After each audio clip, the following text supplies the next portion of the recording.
और बेहद का बाप बैठ करके पढ़ाते हैं। तो उन समझने वालों को समझाना चाहिए। पहले नंबर में वो बात समझाना चाहिए कि ये पहले नंबर का फादर है। क्या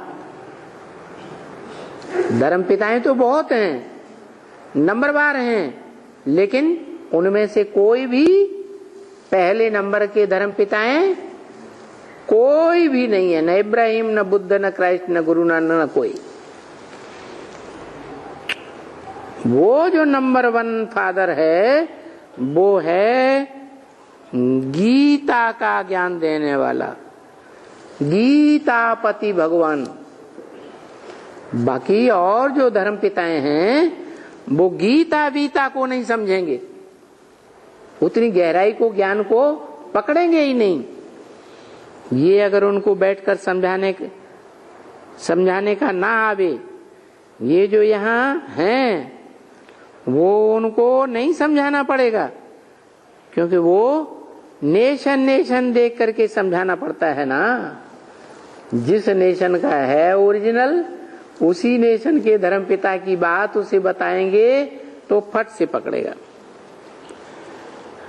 तो उनको कृष्ण प्रश्न क्या जाने कि ये कृष्ण क्या होता है, वो जाने और सुप्रीम बाप जाने। क्या कृष्ण की बात कौन जाने है? मनुष्य सृष्टि का बाप कृष्ण की बात जाने या तो सुप्रीम गॉड फादर जाने। क्यों? क्योंकि सुप्रीम गॉड फादर जो है वो अपने पोते को वर्षा जरूर दिलाता है, जो आज भी परंपरा चल रही है भारत में कि बाप अपना वर्षा दे या न दे, लेकिन दादे का वर्षा जरूर मिलता है, ग्रैंडफादर का वर्षा बच्चे को जरूर मिलता है। कृष्ण से तो वो क्राइस्ट को ऊंचा रखेंगे ना अपने को। क्या कहा? दूसरे धर्म वाले क्राइस्ट कृष्ण को नहीं मानेंगे, तो सबको ऊंचे में ऊंचे बाप का परिचय देना पड़ता है। पहले वो परिचय दो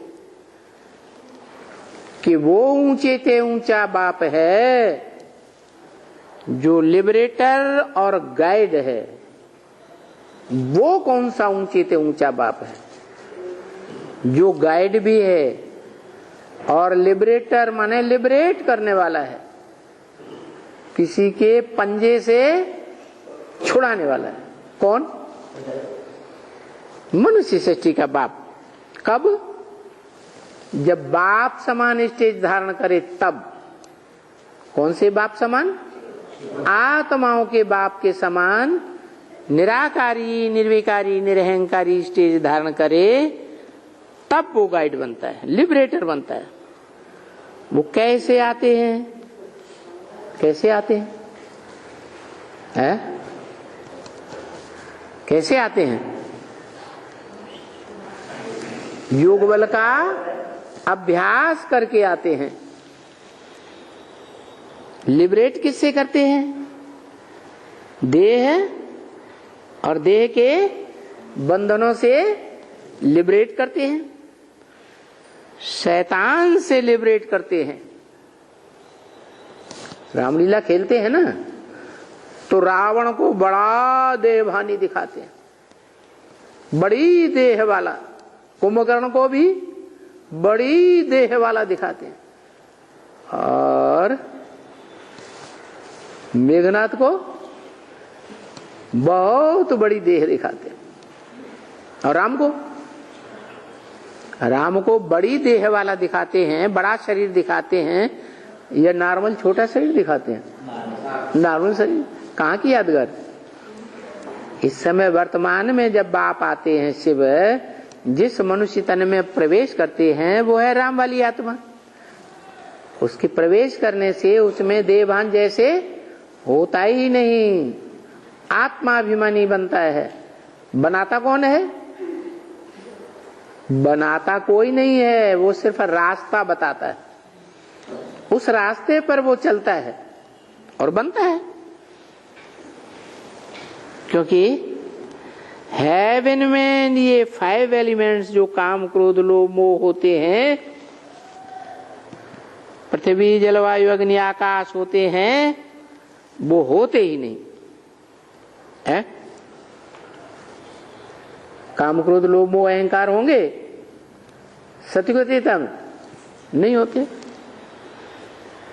होते ही नहीं है। तब ही उनको हेवन कहा जाता है।